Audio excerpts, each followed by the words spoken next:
Et salut à tous, on se retrouve donc pour cette vidéo spéciale 2000 abonnés.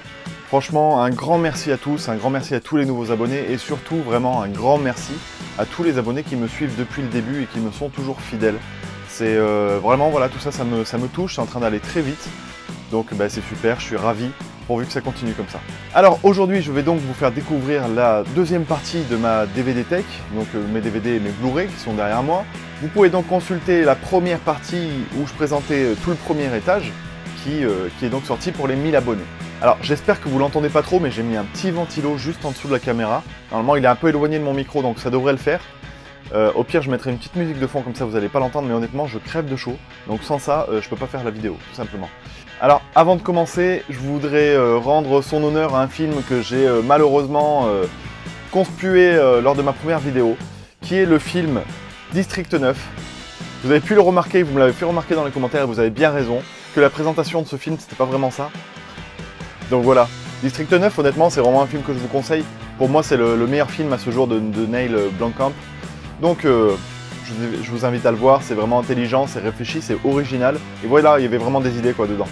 Donc District 9, l'honneur est sauf, je peux te ranger maintenant à ta place. Alors, à chaque fois que je vais faire une nouvelle vidéo comme ça, aux 2000, 3000, 4000 abonnés, etc., à chaque fois que je vais présenter un étage, j'en profiterai pour faire une actualisation du premier des étages supérieurs, tout simplement. Des films que je vais acheter entre-temps et qui auraient dû être présentés dans les premiers réalisateurs. Donc, depuis les 1000 abonnés, et par rapport au premier étage, j'ai entre-temps fait l'acquisition de ce film, La 9e vie de Louis Drax.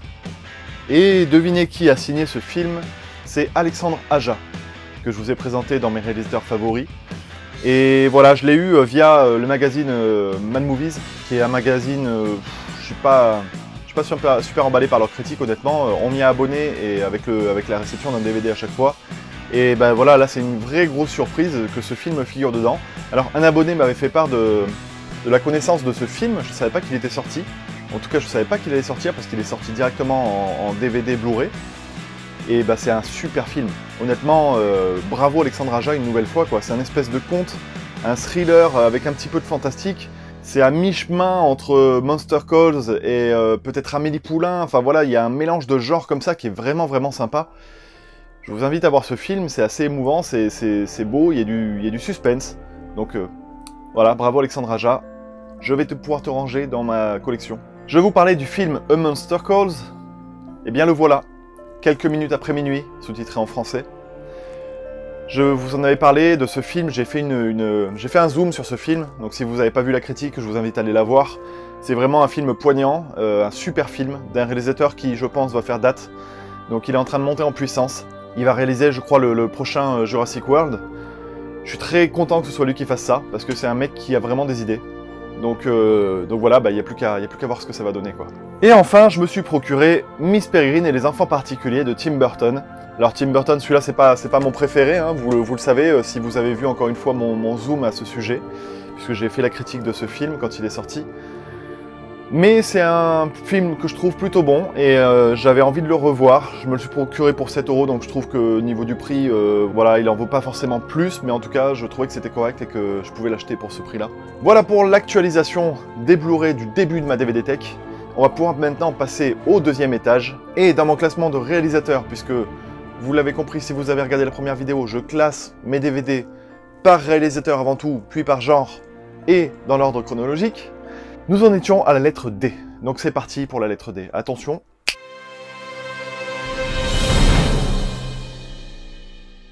Et dans les D, je vous présente Frank Darabont.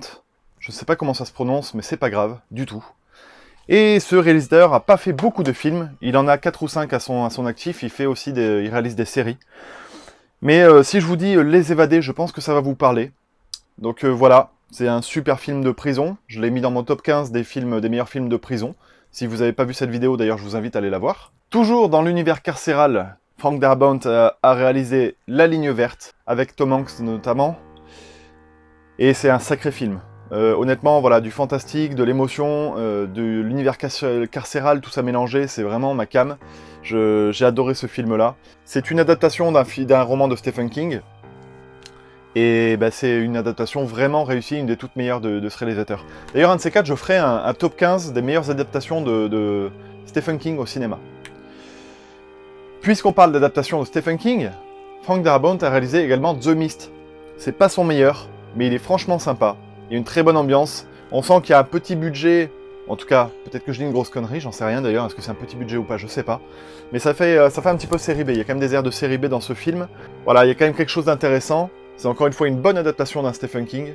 Donc je vous le recommande, The Mist, si vous l'avez pas vu. On enchaîne avec Xavier Dolan. Alors Xavier Dolan, c'est un réalisateur qui est un petit peu détesté par certains, que personnellement j'aime beaucoup. J'ai vu tous ses films, j'en possède qu'un seul à ce jour, Les Amours Imaginaires. C'est le premier film que j'ai vu de Xavier Dolan et qui a vraiment attiré mon attention. J'ai adoré ce film. Donc je compte bien me procurer les autres films de ce réalisateur. Pour l'instant, je suis pas pressé. Ensuite, Richard Donner. Richard Donner a réalisé le film Complot avec Julia Roberts et Mel Gibson. Et j'adore ce film. Alors c'est des films typiques des années 90 là. Il y avait certaines années qui ont marqué leur empreinte dans le cinéma. Et on reconnaît vraiment le genre. On reconnaît vraiment la patte de ces années-là quand on regarde ces films. Il y a des clichés, des stéréotypes qui étaient propres aux films des années 90, des films américains en tout cas. Et on les retrouve, mais c'est avec grand plaisir en fait. Maintenant que cette génération-là est passée, on peut les regarder avec un petit regard nostalgique, parce que ça peut paraître un peu cliché, etc. Mais au final, pour moi, c'est la nostalgie qui l'emporte. Et j'adore revoir un film comme Complot qui bénéficie d'un sacré casting et surtout d'un humour en même temps que du thriller, donc j'ai adoré ce film-là. Le film 16 Blocks avec Bruce Willis, qui est également un très bon thriller que je vous recommande. C'est dans le style de L'Arme Fatale, c'est le même réalisateur, on va y venir. C'est un peu dans le même style, c'est un peu plus noir, il y a un peu moins d'humour je crois. Mais en tout cas c'est une très bonne histoire, c'est vraiment prenant. Alors j'ai intégré en Blu-ray l'anthologie de Superman. Pourquoi j'ai l'anthologie en Superman classée dans Richard Donner? Tout simplement parce qu'il a fait les deux premiers. Alors il a surtout fait le premier. Donc là-dedans, dans ce coffret, vous avez la version longue également du premier Superman. Je vous le conseille honnêtement, les versions remasterisées sont plutôt bonnes. Et le Superman 2 était à la base de Richard Donner. Sauf qu'en fait, il s'est fait un petit peu voler le projet. Il s'est fait éjecter du projet. Mais dans ce coffret, il y a la version Richard Donner's Cut, qui est bien meilleure honnêtement que la version Superman 2 classique. Donc je vous invite à vous renseigner un petit peu sur ça si vous aimez l'univers Superman. Vraiment la version de Richard Donner est vraiment mieux que l'autre. Donc il faut se procurer ce film en version Richard Donner's Cut, si vous pouvez. Et donc voilà, Superman, c'est une sacrée anthologie, enfin ça fait date malgré tout dans le cinéma. Ensuite, les Goonies, je pense que je serai amené à en parler sur ma chaîne, peut-être d'ailleurs dans la Ligue des Cinéphiles. Si vous ne savez pas ce qu'est la Ligue des Cinéphiles sur ma chaîne, je vous invite à aller voir la vidéo. Je fais participer en fait les abonnés de la chaîne à faire des critiques cinéma. Donc allez voir parce que je pense que ça peut vous plaire et pour l'instant comme c'est le démarrage, les gens sont un petit peu timides. Alors, les Goonies, voilà, c'est un film qui est devenu culte. Et aujourd'hui, je crois que les gens savent plus pourquoi il est culte.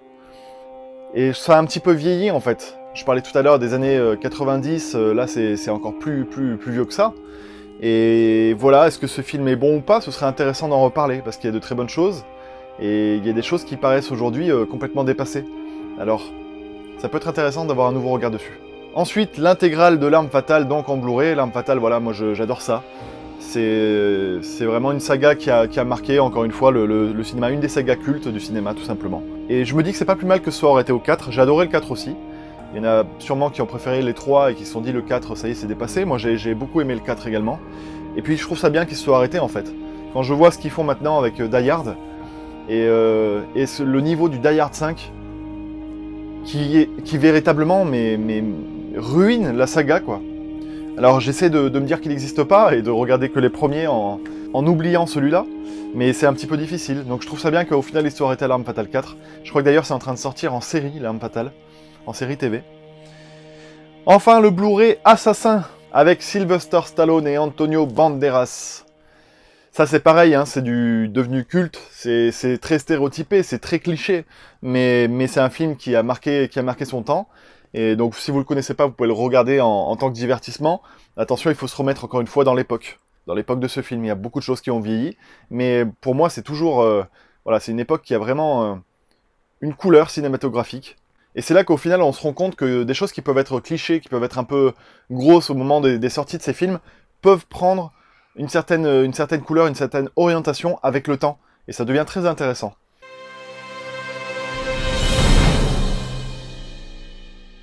Alors là, je vais vous parler d'un monstre du cinéma, tout simplement. Parce que je vais vous parler de Clint Eastwood. Et Clint Eastwood, tout le monde le connaît. Clint Eastwood, c'est une emblème, c'est une icône, c'est une gueule, c'est... Ah putain, Clint Eastwood, quoi. Et ce mec-là est très très fort, parce que ce mec-là, en plus d'avoir du charisme, en plus d'être un très bon acteur, est un excellent réalisateur.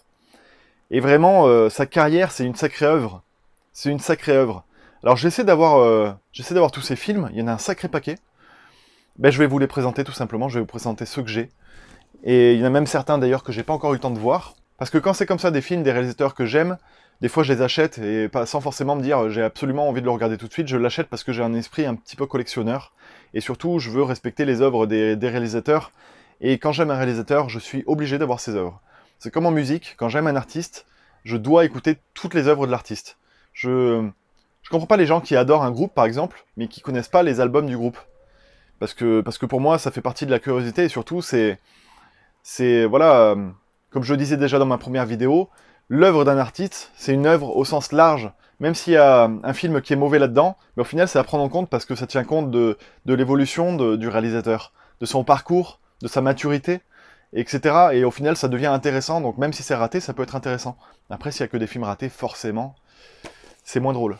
Alors, un des premiers que j'ai en DVD, donc je vous rappelle que je les classe chronologiquement, d'abord les DVD chronologiquement, puis les Blu-ray chronologiquement. Donc il faut jongler entre les DVD et les Blu-ray pour savoir les dates. Hein. Donc d'abord, il y a eu L'épreuve de force, qui est un thriller dont je dois reconnaître que je me rappelle pas grand-chose. Il faudrait que je le revoie, je l'ai vu quand j'étais plus jeune, donc il faudrait que je le revoie et ce sera avec grand plaisir que je le reverrai. Ensuite, le retour de l'inspecteur Harry. L'inspecteur Harry, c'était quelque chose à l'époque, hein, franchement, et ça se regarde encore toujours bien aujourd'hui. Donc voilà, ça vieillit peut-être un tout petit peu, mais ça reste intéressant. Pour ceux qui aiment Clint Eastwood, je vous invite à les regarder. Donc là, Clint Eastwood a réalisé le retour de l'inspecteur Harry.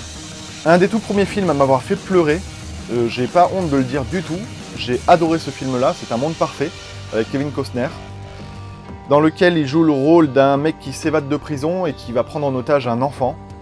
Et il va y avoir une relation qui va se créer entre cet adulte et cet enfant, une relation parentale bien sûr.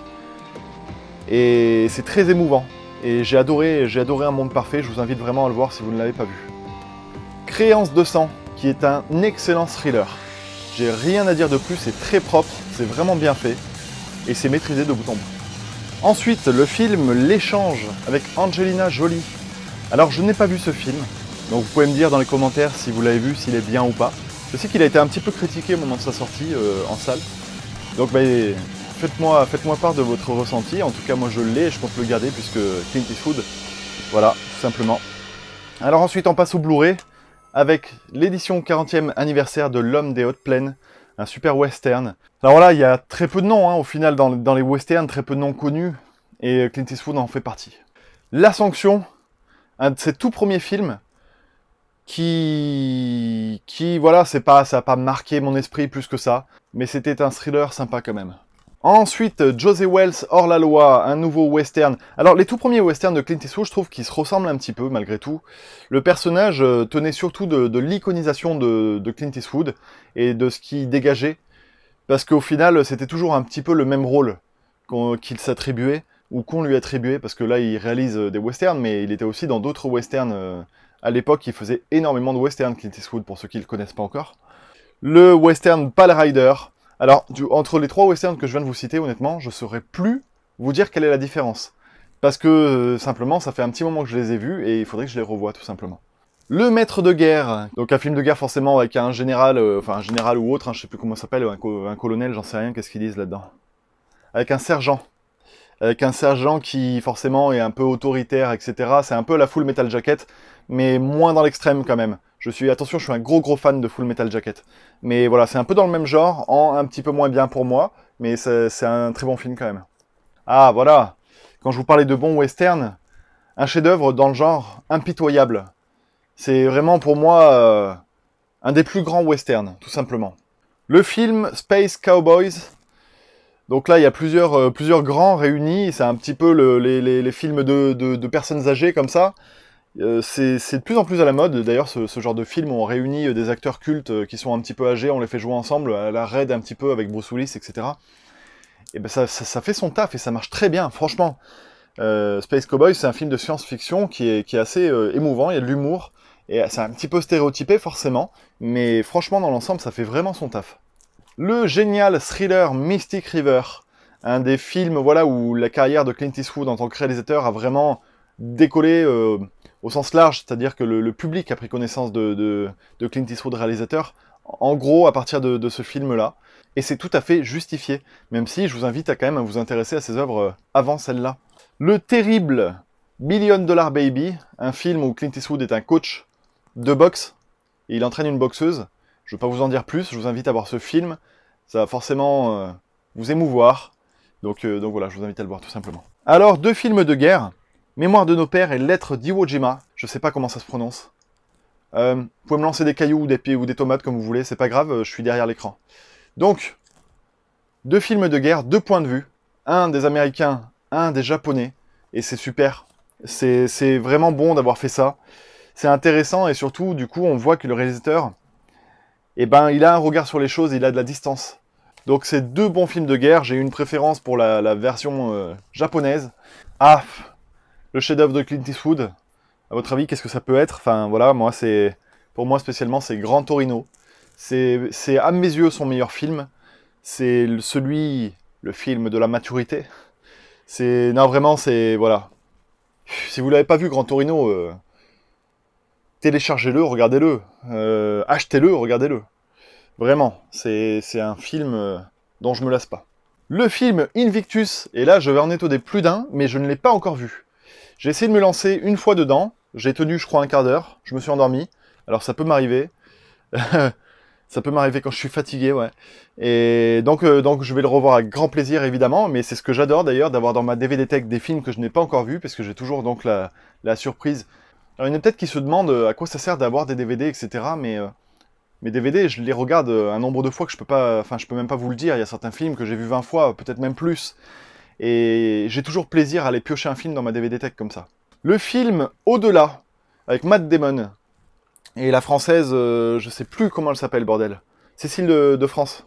Ouais, c'est ça, Cécile de France. Et ben, ce film-là s'est fait beaucoup critiquer, et je comprends pas vraiment pourquoi. Alors oui, il est un peu original dans sa conception, dans son scénario, dans le sens où on a l'impression de rester un petit peu sur sa faim, mais je trouve cette sensation géniale. J'ai adoré rester comme ça sur un léger air de frustration, un léger manque, parce qu'en fait ça m'a invité à la réflexion, et c'est le but de ce film-là.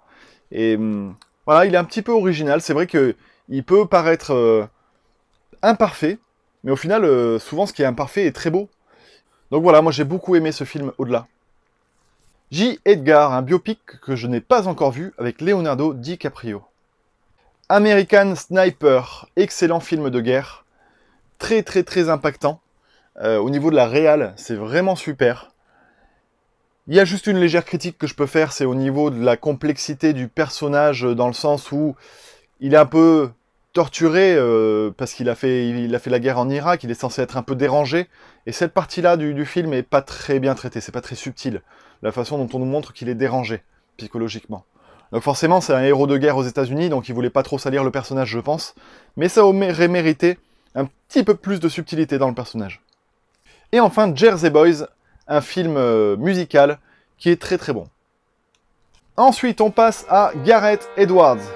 Gareth Edwards, vous le connaissez sûrement puisqu'il a fait le dernier spin-off de Star Wars, qui s'appelle bien sûr Rogue One. J'en ai fait la critique sur ma chaîne si vous souhaitez aller la découvrir. Et je l'avais connu en fait, Gareth Edwards, avec le film Monsters. Et pour moi, c'est son meilleur film. Clairement, c'est un film indépendant comme ça, qui bénéficie de très peu de moyens. Il y a vraiment une vraie ambiance, il y a une vraie personnalité, il y a une vraie patte. Et c'est très intéressant. Vraiment, Monsters, c'est très intéressant. Voyez-le, alors attention, c'est pas du blockbusters comme ce qu'il a fait par la suite. Donc ne soyez pas surpris en le regardant, mais je vous invite à le voir parce que c'est pour moi son meilleur film à ce jour. Il a réalisé ensuite le remake de Godzilla, forcément, que je trouve spécialement très bon. Il y a forcément des défauts, enfin forcément non, mais il y a des défauts. Et c'est pas grave, parce que, encore une fois, on s'attend toujours à vouloir des choses quand on va regarder un film. Le spectateur a des attentes quand il va voir un film, et au final on peut jamais avoir exactement ce qu'on veut, puisque tout ça est personnel. C'est l'œuvre d'un réalisateur. Bien sûr, il y a la production autour, il y a les scénaristes, il y a les monteurs, etc. Mais malgré tout, c'est un regard, et voilà, ce qu'il nous propose au final est intéressant. Donc je pense que ce film-là, il s'est fait beaucoup critiquer, et un petit peu à tort, je trouve, parce qu'il y a de très bonnes choses dedans. Alors ensuite, j'ai envie d'éternuer. Oh pardon. Oh pardon. À mon avis, c'était un petit peu près du micro, en plus, vous avez dû en prendre plein la gueule. Je vous présente mes excuses. Alors, ensuite, le réalisateur William Eubank. Et je pense que peu d'entre vous doivent le connaître. Je vous invite à le connaître, justement. C'est reparti.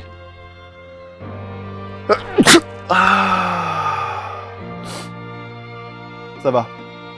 En fait, je crève de chaud, et le ventilateur est en train de me filer la mort. Là. Je suis dégoûté. Alors, j'ai connu William Eubank avec le film The Signal, qui est un film de science-fiction qui est sorti récemment. Je crois qu'il est sorti directement en DVD Blu-ray.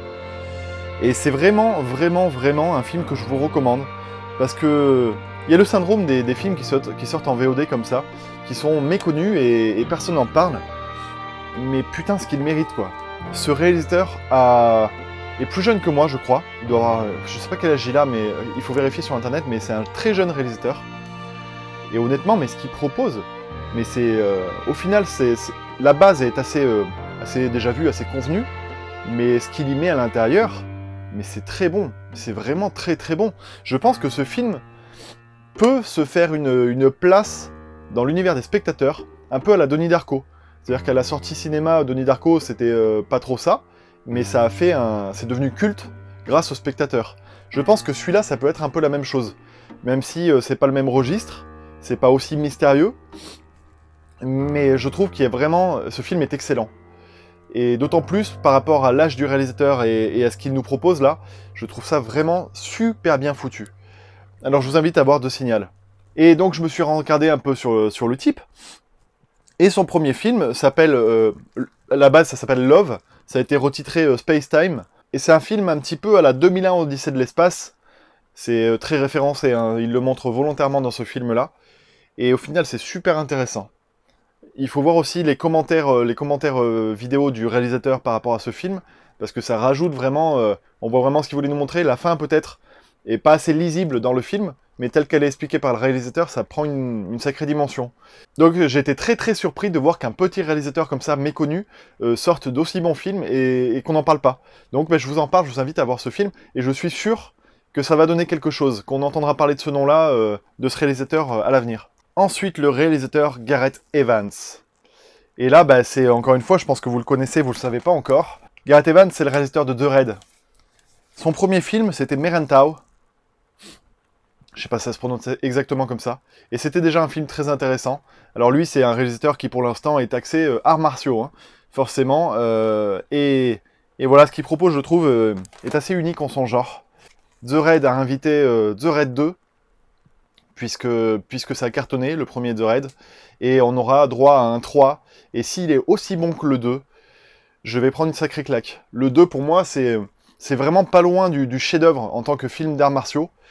C'est dommage, il y a quelques longueurs, il aurait mérité d'être raccourci d'une dizaine de minutes, mais sinon, mais quelle claque!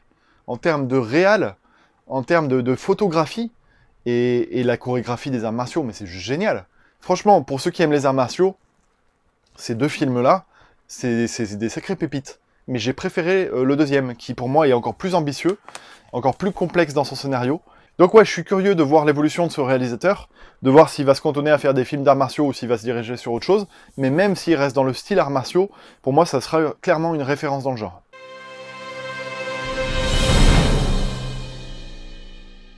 Ensuite, les frères Farrelly. Et là, on passe à la comédie potache, la comédie américaine de base.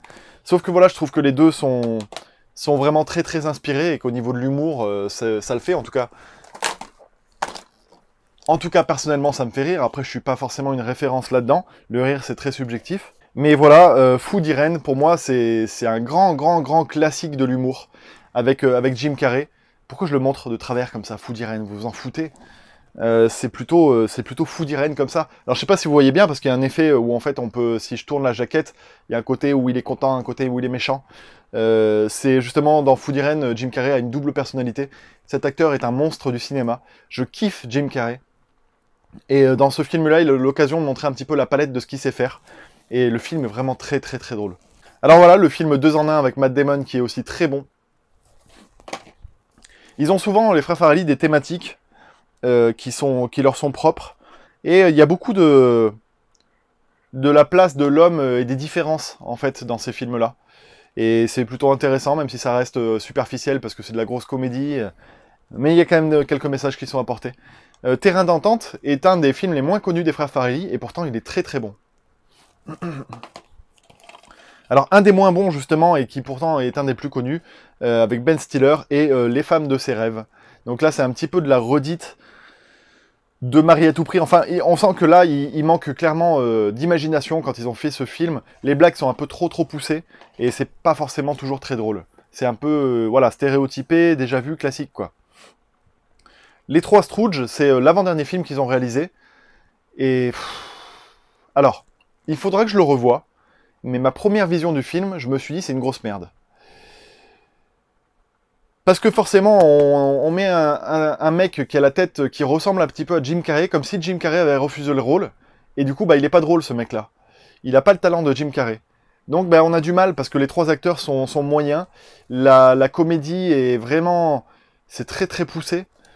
Bah, je sais pas, dites-moi ce que vous en pensez, si vous l'avez vu, est-ce que vous avez aimé ou pas. Personnellement, j'ai détesté, mais je le reverrai, parce que je l'ai peut-être vu en m'attendant à du Farrelly original, classique, et c'était pas le cas. Ensuite, Dumb and Dumber, forcément en Blu-ray. Ce film-là est un film culte, avec des vannes, voilà, comme d'habitude, très grasses, très poussives, mais ça me fait rire. Le film Marie à tout prix.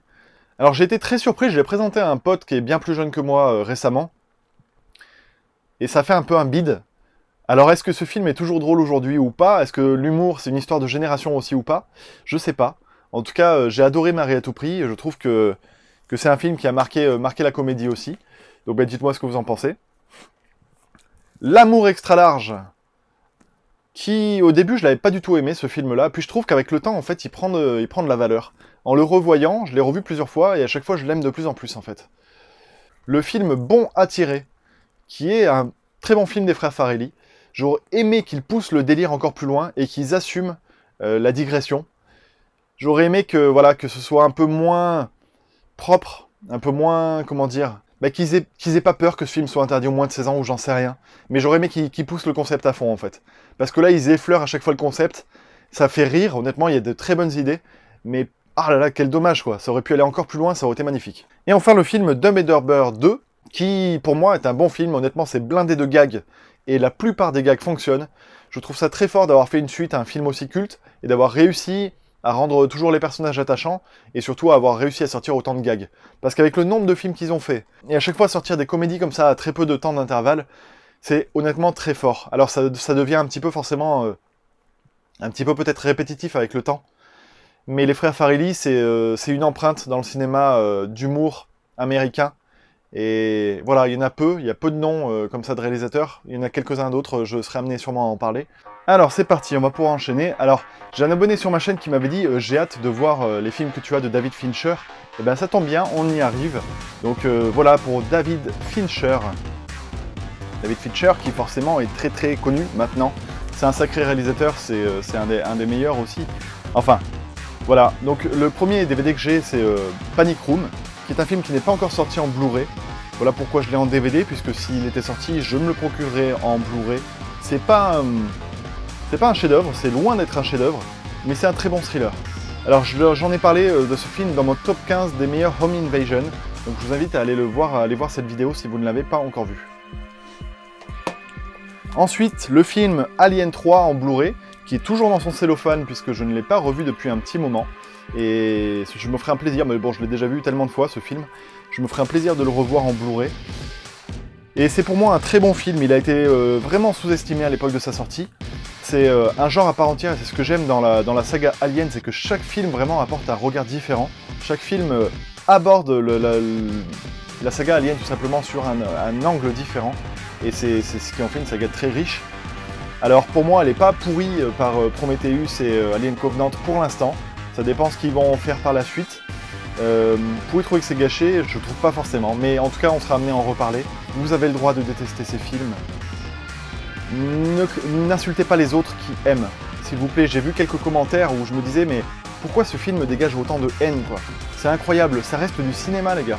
Si vous aimez pas, mais n'insultez pas ceux qui aiment. Et voilà, il faut faire preuve, je trouve, d'un peu plus d'ouverture d'esprit et de compréhension. Ensuite, le film Seven, culte. Forcément, j'ai rien d'autre à dire que c'est culte. Si vous l'avez pas vu, forcément, il faut voir Seven. The Game, un petit thriller sympa. Alors la première vision de ce film est géniale, parce que forcément, il y a une espèce de twist, ou en tout cas, le scénario est pas prévisible, et du coup, c'est très intéressant. Quand on l'a déjà vu et qu'on le revoit, c'est un petit peu moins bien. Mais voilà, ça reste Fincher, et ça reste du très bon. Le chef-d'œuvre Fight Club, forcément, un de mes films références, un des premiers films que j'ai vu, et un des films qui m'a marqué, et que j'ai vu un nombre de fois incalculable. Fight Club, forcément Fight Club. L'excellent thriller Zodiac, qui marque un tournant dans la carrière, je trouve, de David Fincher, qui opte sur des films un petit peu plus matures, je trouve, ou en tout cas différents, plus sérieux. Et quelque part, il m'arrive de regretter un petit peu les premiers films de David Fincher. Je trouve qu'ils prenaient un peu plus de risques, et surtout, ils étaient dans des styles un peu plus critiquables. Je trouve que plus le temps passe, plus David Fincher fait des films, comment dire, un peu plus abordables, un peu moins dans l'amour du genre. J'aurai peut-être l'occasion d'en reparler prochainement, je vais pas m'étaler trop là-dessus, sinon la vidéo va durer 2 heures. Le prochain film, par exemple, voilà, fait pas partie de ceux que je préfère chez David Fincher, quoi. L'étrange histoire de Benjamin Button, c'est un excellent film, il n'y a rien à dire. L'idée est originale, c'est bien foutu, mais c'est pas de ces films que je vais revoir un nombre de fois parce que je vais être pris au trip, quoi. Ensuite, The Social Network, qui est encore une fois très bon, sur la création de Facebook. Le film Millennium, et voilà, c'est ce que je disais justement, j'attends Fincher dans autre chose que ça, puisque un remake, pour moi, venant de la part de Fincher, c'est gâché, enfin c'est dommage. Je trouve qu'il peut apporter autre chose qu'un remake, surtout que l'original est meilleur que ce film-là, même si celui-là est très propre, il est très bien foutu, il est très bon, l'original est meilleur. Donc je comprends pas trop l'existence de ce remake Millennium. Et enfin, le film Gone Girl, qui est le dernier en date de David Fincher, qui est un très bon thriller. J'aimerais bien revoir, moi, Fincher dans le genre de l'horreur, ou dans quelque chose d'un petit peu plus crade, un petit peu plus sale, j'en sais rien, mais j'aimerais bien qu'il prenne un peu plus de risques.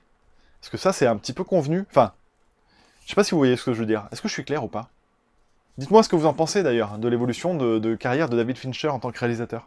Alors ensuite, Mike Flanagan. Eh ben, je pense que Mike Flanagan va marquer le genre de l'horreur de son nom. J'ai le film The Mirror de Mike Flanagan, qui est excellent. Il a réalisé au moins 5 ou 6 films à l'heure actuelle et ils sont méconnus. Et c'est bien dommage. Parce que ce mec-là a vraiment une force, une puissance horrifique. C'est pas à la hauteur d'un James Wan, mais ce qu'il propose est différent. Et c'est tout aussi intéressant. Alors c'est juste un petit peu ce que je vais pouvoir lui reprocher, c'est qu'il a toujours un petit peu les mêmes gimmicks. Les mêmes gimmicks, c'est quelque chose qui apparaît en boucle. Donc il a toujours un petit peu les mêmes gimmicks dans sa réalisation, et ça peut devenir un petit peu convenu à force, mais je vous invite à aller regarder sa filmographie sur Allociné ou autre, et à regarder ses films, parce qu'en termes de films d'horreur, ça va être une référence, Mike Flanagan. Ensuite, Mark Forster, réalisateur américain qui a fait À l'ombre de la haine, qui était un très bon film, et également le film Neverland, qui est l'histoire qui a débouché sur Peter Pan, je crois. En tout cas, c'est encore une fois un bon film, assez émouvant, assez prenant. Ensuite, un film qui m'a vraiment impacté et qui est passé complètement inaperçu lors de sa sortie, avec Ewan McGregor et Ryan Gosling, qui était peu connu, Ryan Gosling, à cette époque-là, c'est le film Stay. Et j'ai vraiment adoré, j'étais très impacté par l'histoire de ce film et la façon dont il opère. Et pour moi, c'est vraiment une sacrée œuvre. Je vous invite à la voir si vous ne l'avez pas vu et à me dire ce que vous en pensez. Le film Les Cerfs-Volants de Kaboul qui est très sympa. Enfin, on passe au Blu-ray L'incroyable destin d'Harold Crick, avec un Will Ferrell qui est encore une fois un acteur américain excellent et qui mérite d'être un peu plus connu, ce film. Oh mais il fait véritablement trop chaud, quoi.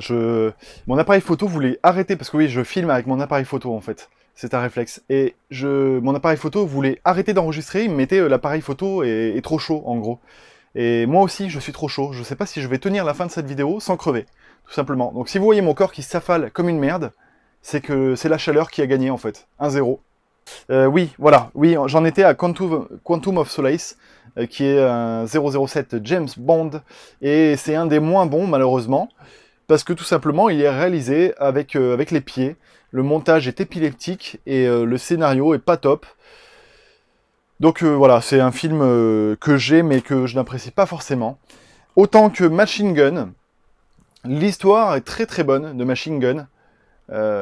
L'histoire d'un ex-tolard qui va se reconvertir, qui va trouver Dieu et qui va aller faire des aides humanitaires en Afrique, etc.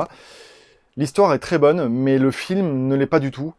Parce que le montage est pas bon, parce que les moments de psychologie sont complètement oubliés, et parce que voilà, la réelle apporte pas grand-chose. Enfin, ce film, c'est dommage, c'est une vraie frustration. Je sais pas si vous l'avez aimé ou pas. Si c'est le cas, dites-le moi.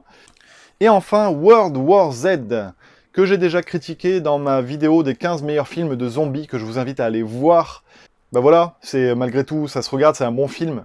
Je vais pas recritiquer ce que j'ai déjà critiqué, donc j'ai aimé ce film.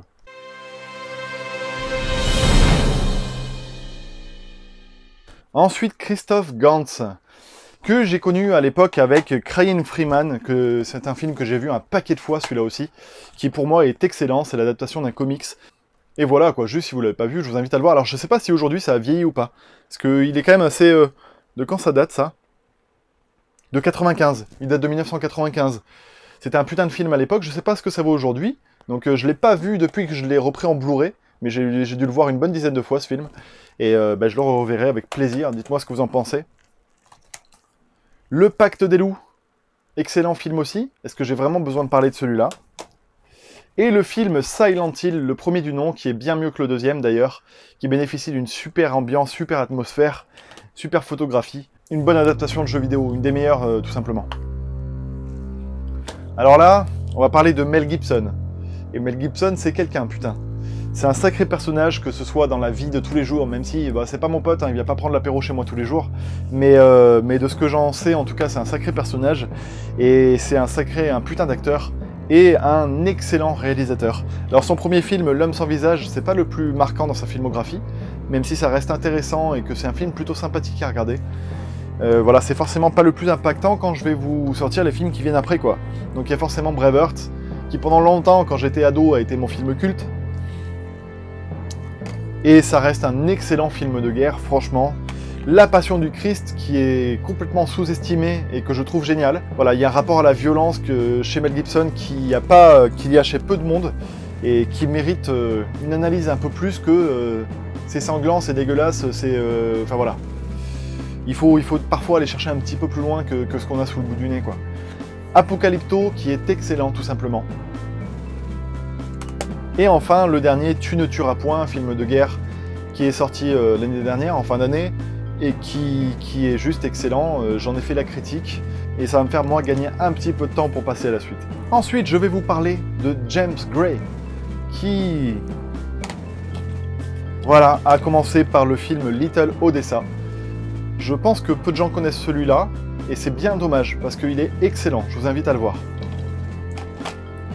Ensuite, The Yards, un petit peu plus connu, et qui est également très très très efficace.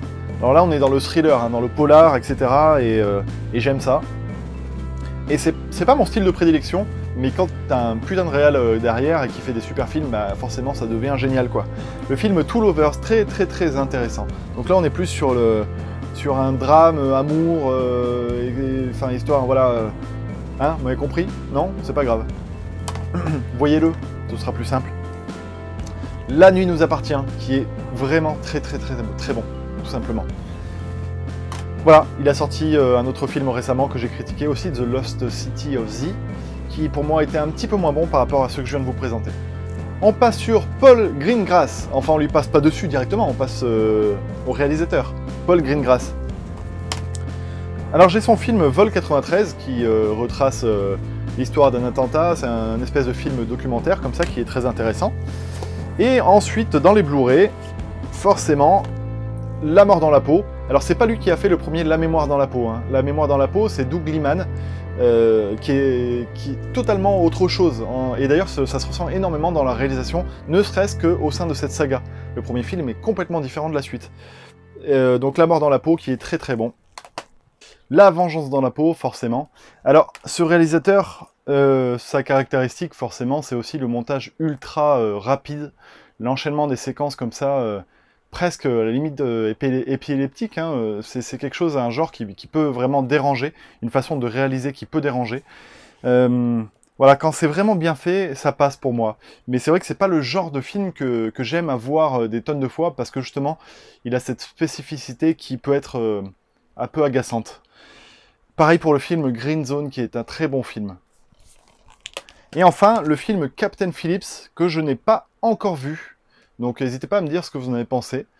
Et voilà, il a réalisé ensuite la suite de Jason Bourne, qui s'appelle, je crois, Jason Bourne d'ailleurs, et qui était malheureusement un des moins bons de la saga. Je crois que sur Facebook, je lui avais donné 11 sur 20, 11 ou 12. Mais voilà, bon, c'est quand même un réalisateur qui vaut le coup et qu'il faut continuer de suivre. Ensuite, James Gunn. Donc James Gunn, je l'ai connu sans savoir que ce réalisateur allait prendre ce virage, puisque je l'ai connu avec le film Horribilis. Je suis un grand amateur de films d'horreur, et de films de genre en particulier. Et Horribilis était pour moi un excellent film qui mêlait à la fois l'horreur, le gore et la comédie. Et je trouvais que réussir à jongler entre les deux, ce que ne réussit pas par exemple à faire le film La Momie, de jongler entre l'horreur et la comédie, c'est complètement planté au niveau du ton à ce niveau-là, sur ce film La Momie, le remake bien sûr. Et bien ce film-là, il parvient. Alors c'est pas du tout le même genre de film, mais pour la comparaison, voilà ce que je peux en dire. Donc Horribilis, c'était vraiment très particulier, c'était vraiment sympa, et on sent déjà que le réalisateur avait un gros potentiel. Le film Super est un film de super-héros, anti-super-héros, que je vous recommande, parce que voilà, c'est un excellent film. Enfin, c'est un très bon film, je dirais pas qu'il est excellent. C'est un très bon film et c'est très intéressant à voir, et il y a la patte de James Gunn qui est bien présente. Et enfin, Les Gardiens de la Galaxie en Blu-ray 3D. La 3D déboîte dans ce film. Alors, souvent les gens comprennent pas l'utilité de la 3D. Je ferai peut-être une vidéo un jour là-dessus. Toujours est-il, il faut que vous sachiez que la 3D, sur un home cinéma, sur un écran LCD avec la technologie active, est vraiment meilleure qu'en salle au cinéma. C'est vraiment plus peaufiné, plus accentué, et c'est vraiment immersif, et on en prend plein les yeux. Donc il y a certains films qui bénéficient d'une très bonne 3D, d'autres non. Il faut le savoir, il y a des bouquins qui sont là pour ça, il y a Internet, etc. qui permet de savoir si les films sont bons ou pas au niveau de la 3D. Et celui-là est juste excellent.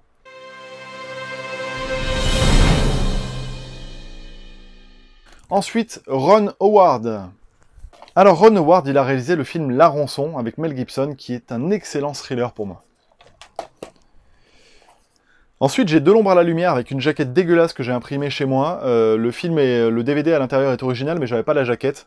Donc, je sais pas si vous voyez à quoi ça ressemble. C'est un film de boxe avec Russell Crowe, et c'est un bon film également.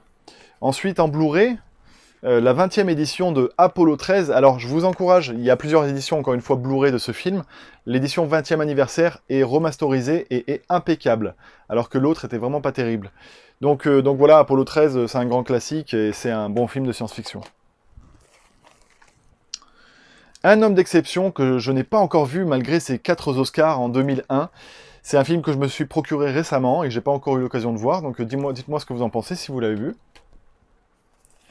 Le film Da Vinci Code, qui fait pas partie de mes films préférés, vraiment loin de là. Je suis pas forcément un gros fan de ce genre de film, mais je pense que je le reverrai avec grand plaisir. Alors voilà, la suite, Ange et Démon. Donc pareil, hein, du même acabit. Le film Rush, qui est vraiment excellent en son genre.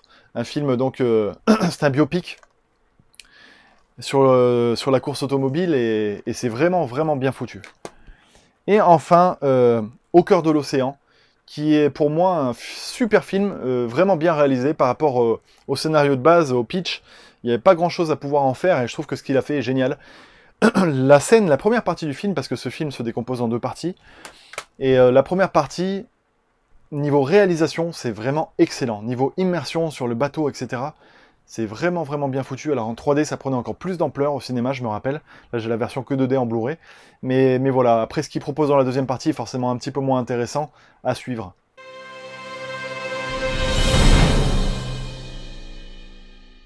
J'ai encore du lourd à vous présenter, et notamment Alex de la Iglesia, qui est un réalisateur, je crois, espagnol. J'espère que je dis pas de bêtises. Et voilà, ces films sont vraiment atypiques. Ce réalisateur a vraiment une patte propre à lui. Et je vous invite vraiment, si vous ne le connaissez pas, à le découvrir. Le film La Chambre du Fils est un film incroyable, dans lequel c'est l'univers du voyage dans le temps, en fait. Et vraiment, c'est assez surprenant, et c'est un très bon film de genre pour moi. Le film Crime à Oxford est peut-être le moins personnel de son réalisateur. Et malgré tout, ça se regarde et c'est plutôt sympathique. Alors voilà, je vais vous encourager à regarder Balada Triste, avec ce clown qui devient... Je ne vais pas vous raconter l'histoire en fait, j'ai envie que vous voyez ces films sans savoir à quoi vous attendre, parce que ça peut être une très bonne surprise pour vous, et celui-là pour moi est excellent. Et alors, un film référence, qui peut s'apparenter peut-être à Une nuit en enfer, de Robert Rodriguez, dans le genre, c'est Les sorcières du Zugarramurdi. Zugarramurdi, ouais, je sais pas comment ça se prononce, mais c'est un putain de film, vraiment dans le genre fantastique, suspense, thriller, etc. Un mélange de tout ça, qui est très très très très bon. Et donc, ce réalisateur, il faut se renseigner sur sa filmographie, parce qu'il y a beaucoup de films de lui que je n'ai pas, et ils sont tous bons, honnêtement. Alors là, Alejandro González Iñárritu, je la refais, Alejandro González Iñárritu, qui tout simplement devient une référence, puisqu'il sort des films de plus en plus impactants, je trouve. Alors, j'ai le film Amour Chienne. Tous ces films des débuts sont d'un déprimant. C'est vraiment, voilà, c'est des très bons films, mais on est dans le drame, et dans le drame vraiment pas... On a envie de se pendre hein, quand on regarde ces films-là. Hein. 21 grammes, c'est pareil. Et ce sont de très bons films, quoi. Le film Babel est peut-être un petit peu moins, un peu moins noir, un peu moins triste, et c'est un excellent film aussi. Alors, je suis pas fan des films spécialement tristes comme ça. J'aime pas forcément la sensation que procure l'émotion de tristesse au cinéma. J'adore flipper au cinéma, j'adore rire au cinéma, j'adore en prendre plein les yeux, que ce soit... Je prononce des phrases des fois que je ne devrais pas prononcer. Que ce soit au niveau du fantastique, de la science-fiction, etc. J'adore être en immersion. Mais voilà, comme ça, par exemple, Beautiful. C'est génial, hein, franchement, c'est génial, c'est super bien fait. Mais qu'est-ce que c'est pesant! On a envie de s'ouvrir les veines, je sais pas moi. Dites-moi ce que vous en pensez, vous, mais j'ai adoré ce film. Je le verrai pas 36 fois, franchement. J'ai adoré ce film, mais qu'est-ce que c'est lourd, quoi. Et en même temps, c'est pour ça que c'est bien aussi, quelque part. Hein. Alors ensuite, forcément, le film Birdman, qui est peut-être mon préféré de Iñárritu. C'est vraiment excellent. Je regarde en même temps s'ils sont bien à l'intérieur. Je sais pas pourquoi je fais ça, comme si quelqu'un venait piquer mes DVD à l'intérieur. Et enfin, le Blu-ray The Revenant, qui pour moi est excellent. Voilà. Je l'ai mis, je crois, dans mon top 15 des meilleurs films de 2016. Vidéo que vous pouvez aller voir, bien sûr. J'en profite, vous avez vu, pour faire plein de pubs pour mes vidéos. Parce qu'il y a un phénomène qui est assez étrange. Quand les gens s'abonnent à une chaîne, ils vont pas forcément voir les vidéos qui ont été faites auparavant. Ils attendent toujours les nouvelles vidéos. Je sais pas trop pourquoi, personnellement, quand je vais voir des vidéos et que j'aime bien ce que fait le gars, je vais toujours m'intéresser à ce qu'il fait avant. Ma foi, vous faites ce que vous voulez, hein, c'est comme ça, tout simplement. Mais ceci dit, je vous invite quand même à venir voir ce que je fais et ce que j'ai fait par le passé. Même si la chaîne est toute récente.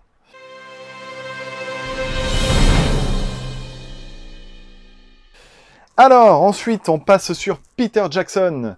Donc forcément, je vais pas le présenter, c'est pas la peine de le présenter, ce mec. Alors j'ai Fantôme contre Fantôme. Également le film Lovely Bones. C'est pas dans ses meilleurs, celui-là. Voilà, je vais vous présenter le coffret Le Seigneur des Anneaux. Coffret version longue, Blu-ray, avec un master excellent. Donc je vous invite à avoir cette version pour ceux qui peuvent se la procurer. Alors ensuite, le film King Kong, le remake, qui a souffert de beaucoup de critiques lors de sa sortie, je comprends pas trop pourquoi. J'ai entendu du critique du genre c'est n'importe quoi, il y a des dinosaures dedans. Dans le film de 1930, déjà, il y avait des dinosaures dans King Kong. Donc c'est vraiment pas quelque chose de surprenant, je trouve que c'est plutôt fidèle à l'univers, et c'est du Peter Jackson, c'est bien, c'est grandiose, etc. J'ai beaucoup aimé ce King Kong. Et forcément, je pouvais pas avoir Le Seigneur des Anneaux sans avoir la trilogie du Hobbit en version longue 3D. La 3D est excellente dans ces 3 films, surtout dans le 2 et le 3 d'ailleurs. Et voilà, c'est encore un coffret qui vaut vraiment le coup. Et le Hobbit, le premier, je l'ai pas vraiment aimé, parce que je trouvais qu'il servait pas à grand chose, il apportait pas grand chose à l'histoire, il s'étirait en longueur. Donc je trouvais même pas l'intérêt de la version longue d'ailleurs, je trouve que la version longue rallonge encore plus la sauce et que c'est pas vraiment mon truc. Par contre le 2 et le 3 pour moi sont vraiment bons. Alors ensuite je vais vous parler de Jean-Pierre Jeunet. Jean-Pierre Jeunet forcément il est très intéressant quand il collaborait pour ses films avec Caro. On avait des films de Jeunet et Caro, donc j'ai La Dernière Rafale. C'était déjà vraiment des films d'anticipation comme ça, science-fiction, plutôt très intéressant. J'ai donc Un long dimanche de fiançailles qui souffre de quelques longueurs. C'est vraiment dommage parce que sinon le film aurait été excellent. Et voilà, pour moi, le film dure 129 minutes. Là, je suis en train de voir derrière. Il en aurait fait 15 de moins, il aurait été parfait. Micmac attire l'arigot, film très décrié, je comprends pas trop pourquoi, même si bon, c'est sûr que c'est pas le meilleur Jeunet. Mais c'est franchement plutôt sympathique, et il y a toujours l'univers et la patte Jeunet. Ah, la cité des enfants perdus. En fait, quand je vois ce film, je comprends pourquoi Micmac attire l'arigot est décrié. Parce que c'est vrai qu'il y a quand même un monde entre ces deux films-là. La cité des enfants perdus, encore une fois, il est avec Caro dans ce film-là. Et ça, c'est un sacré film. Je vous conseille pour si vous ne l'avez pas vu. Le film Alien, la résurrection, Alien 4, donc, mais que j'ai adoré au moment de sa sortie. Ça fait un petit moment que je ne l'ai pas revu, donc je ne saurais pas dire si vraiment les critiques autour de ce film sont justifiées ou pas. Ce que je trouvais bien, c'est qu'il y avait la patte de Jeunet dans le film, et qu'en même temps, il ne trahissait pas vraiment l'univers Alien. Alors, ce serait bon que je le revoie récemment pour pouvoir en juger. Mais en tout cas, c'est un film que j'ai vraiment beaucoup aimé. Le fabuleux destin d'Amélie Poulain. Je suis pas loin de penser que c'est un petit chef-d'œuvre. Voilà, il y a beaucoup de gens qui n'aiment pas ce style de film. Moi, ça me touche énormément. Donc voilà, simplement. Et voilà, au niveau du Blu-ray, c'est un film qui bénéficie d'énormément de couleurs, etc. Donc le Blu-ray, forcément, donne une ampleur particulière au film. L'extravagant voyage du jeune et prodigieux T.S. Pivet en version Blu-ray 3D. La 3D est vraiment excellente, on sent que quand il a fait son film, il a pensé à la 3D. Donc on peut en profiter sur les écrans en 3D active, c'est vraiment appréciable. Ce film-là est très bon aussi, il renoue un petit peu avec son genre. Alors, Jeunet c'est pareil, hein, il commence à avoir des gimmicks qui commencent à se voir un petit peu trop, et parfois c'est ce qu'on lui reproche. Mais malgré tout, ça reste du bon cinéma. Alors voilà, Duncan Jones, le fils de David Bowie, pour ceux qui ne le sauraient pas, qui a réalisé, c'est le premier film que j'ai vu de lui et qui était excellent, Moon, un film de science-fiction un petit peu indépendant, comme ça, où il se passe pas forcément grand-chose, mais qui est très plaisant à suivre. Le film Source Code, Voyage dans le temps. J'adore les films de voyage dans le temps, et là aussi, je dois vous sortir, je sais pas, en ce moment, j'ai pas beaucoup de temps pour faire des vidéos, c'est pour ça que j'en fais à peu près une par semaine. Mais je vais vous sortir un film de mon top 15 des meilleurs films de voyage dans le temps. Parce que le voyage dans le temps, c'est un genre de film que j'apprécie, mais tout particulièrement, quoi. Et enfin, le Warcraft, très bonne adaptation de jeux vidéo. Donc voilà, il est assez récent, je pense que vous en avez entendu parler. J'en ai fait une petite critique dans une de mes séances de rattrapage, pour ceux que ça intéresse. Et je vais finir avec la lettre J, avec le réalisateur Spike Jonze. Donc pas des moindres, franchement. Parce que ce réalisateur, il sort très peu de films, mais ils sont à chaque fois excellents. Et à commencer par Dans la peau de John Malkovich. Ensuite, j'ai Max et les Maxi Monstres, qui est assez original. Il souffre peut-être de quelques longueurs, mais dans l'idée, le film était très bon. Et il y a vraiment, voilà, il y a des idées, il y a de l'originalité. C'est assez prenant, c'est assez émouvant, c'est assez beau. Donc je vous invite à le voir, peu de monde... Enfin, il est un peu moins connu que Dans la peau de John Malkovich, par exemple. Et alors là, un chef-d'œuvre pour moi, le film Her, qui vraiment, au niveau de science-fiction, voilà, c'est tout ce que j'aime, vraiment. Ce film-là, c'est une petite pépite pour moi. Et j'ai hâte de voir ses prochaines réalisations, parce que comme je vous disais, il en fait peu. et ben j'ai hâte de voir le reste. Alors j'ai pas tous ses films, hein. Il a fait d'autres films Spike Jonze et je compte bien me les procurer. Voilà, j'y arrive à bout. Honnêtement, je suis complètement essoufflé, je suis assoiffé, j'en peux plus. Mon appareil photo n'en peut plus non plus, je pense qu'il est à 2 doigts de décéder. Je vous invite à me laisser un commentaire, à liker la vidéo, c'est important pour référencer ma vidéo. Surtout si vous avez des questions par rapport... On m'a posé la question déjà sur ma précédente vidéo, sur la partie 1, par rapport au master des films, savoir s'ils étaient bien masterisés ou pas en Blu-ray. C'est une bonne idée d'en parler, je trouve que c'est une bonne idée. Je ne l'ai pas fait dans cette vidéo parce que la vidéo était vraiment trop longue, et surtout les gens qui ne s'y intéressent pas, ça les aurait peut-être un peu saoulés. Alors ce que je vous invite à faire, ceux que ça intéresse, c'est de me demander pour tel film ou tel film, qu'est-ce que vaut le master, est-ce que ça vaut le coup de l'avoir en Blu-ray, ou est-ce que je garde mon DVD?